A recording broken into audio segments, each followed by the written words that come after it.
boss, so dito tayo ngayon sa Patiros na tumam ano. Patiros, meron tayong tin-troubleshoot dito na Toyota Avanza 2013, 2016 model mga boss na Avanza. So ang nangyayari dito, palinis lang ng aircon. So nagkaroon na ng problema. Ang masaklap mga boss, nadali yung BCM. So kasi patay na yung ano, patay na yung susi, bunot na yung susi, gumagana pa rin ano.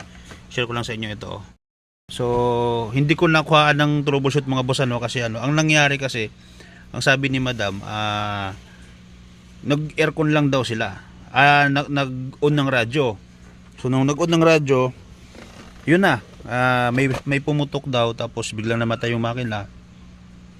Ngayon tumirik sila sa kalsada, no? May nag-rescue na mekaniko, may pinalitang fuse doon sa ano. Nung nagpalit ng fuse mga boss, hindi na namamatay. Okay, so bago na yung BCM, nung pagpalit ko, ganun pa din, nagkaroon ng problema pa din ano. So yun nga, naikwinti mo rin sa akin huli na nagradyo lang daw sila. So tin-troubleshoot ko, tinanggal ko yung radyo. Ngayon ang napansin ko mga boss, ito, kaya tinatanong ko si madam, itong sakit na ito, sa hazard po ito nakakabit. Dito po, ayan dito yung nakakabit sa hazard. Diyan, nakakabit sa hazard yan. Ito yung hazard. Dito siya nakakabit. Dito. So, tapos, naglagay sila ng wire na pangbahay. Pinagsama nila dito. Ito pinagsama nila dito, nakapulupot yan. Ito, wala itong sa nakahiwalay itong isa tapos nakalagay dito. Itingnan nyo kung mapapansin nyo mga boss, walang susi yan. Tinanggal ko kasi yung susian Ayan tinanggal ko yung susian sa ano niya. So dito yan. Ayan so walang susi yan mga boss So nung tinanggal ko yan, akala ko kasi ordinary lang na may nilagay, kasi normal naman kasi minsan ngayon. So nung nakaganyan yan mga boss, yan talaga ang ano niyan, umaandar po yan. Ang problema, hindi mo siya mapapatay. Okay, so papatay mo, bubunutin mo yung fuse doon. So yun po ang problema nila madam. Ngayon nung tin-troubleshoot ko na nga, at pati nga sa labas, share ko lang sa inyo rin, pati dito sa labas tiningnan ko na rin. So ayun, tinry kong ikat din tong wire, kasi ito yung connection dito. Kasi pag itong fuse na to ang tinanggal, mamamatay. So yun lang ginagawa. Ngayon nung tiningnan ko yung fuse mga boss, dito yan sa backup, itong backup ko, yung backup na 15 amperes So yun po yung pinakaano ko. So sabi ko meron talagang grounded dito, kaya nasira si BCM. So si computer box naman, dinisconnect ko na rin, ganun pa din, wala nang connection sa computer box, ganun pa din. Tapos ito mga boss, sinalay kong putulin kasi hinahanap po yung grounded. So ito, hindi na siya dumaan kay susian, nagrekta na siya kaagad dito. Hindi ko lang alam, kaya minsan yung nag-i-install ng radyo or nagdi-DIY dyan ng radyo, so mas maganda doon yun na lang ipakabit talaga sa marunong magkabit at nakakaintindi sa electrical. Kasi unang-una, ito mga boss, mali din, kahit na hindi nila to ginamit, mali pa rin. Kasi ang magiging problema nito, tuwing nagpatay ka ng makina at pagbukas mo ngayon, bubuksan mo ulit yung makina, lahat ng nakasave dito sa radyo, halimbawa yung mga channel na sinisave mo, yung mga favorite channel mo, mawawala yon, magre-restart ulit yun.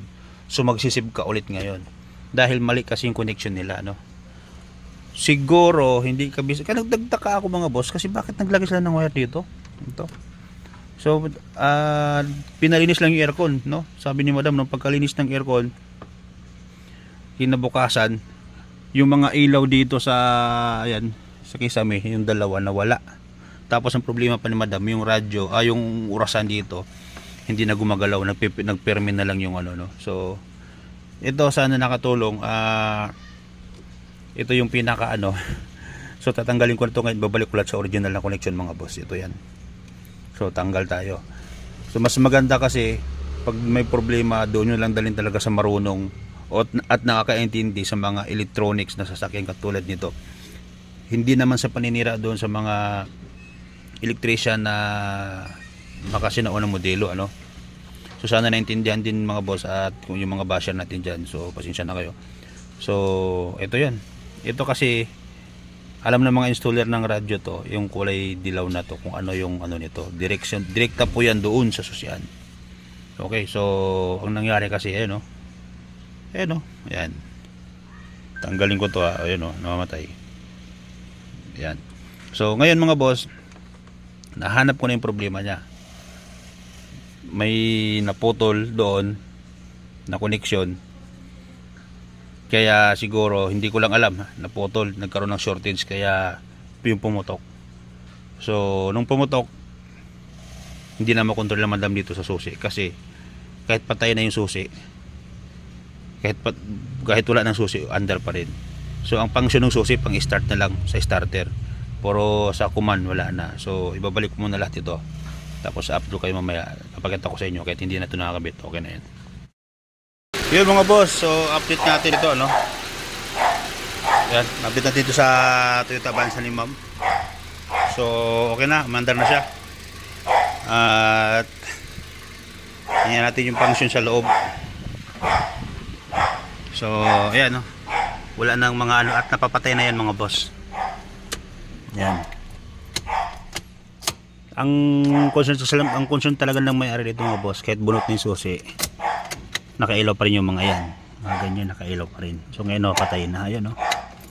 So ingat tayo, no, sa paggawa ng mga wiring, lalo pag hindi natin kabisado yung isang bagay pagdating sa sasakyan na ganito, kasi masyadong masilan po. So katulad sa nangyari ng lamadam na tumirik sila, no, at nasunog yung BCM nang dahil nag-tap doon sa from hazard papunta ng radyo. So yung ACC nang gagaling doon sa radyo, yun nagkaroon ng ano, naka-bypass. Kahit patay na yung susi, nag-on pa rin. So yun lang, sana nagkaroon ng ating idea. Hindi ko man napakita kung saan ng paano ko ginawa. At least na-share ko naman kung paano ko saan na-solve, kung saan banda doon. Yun lang, thank you.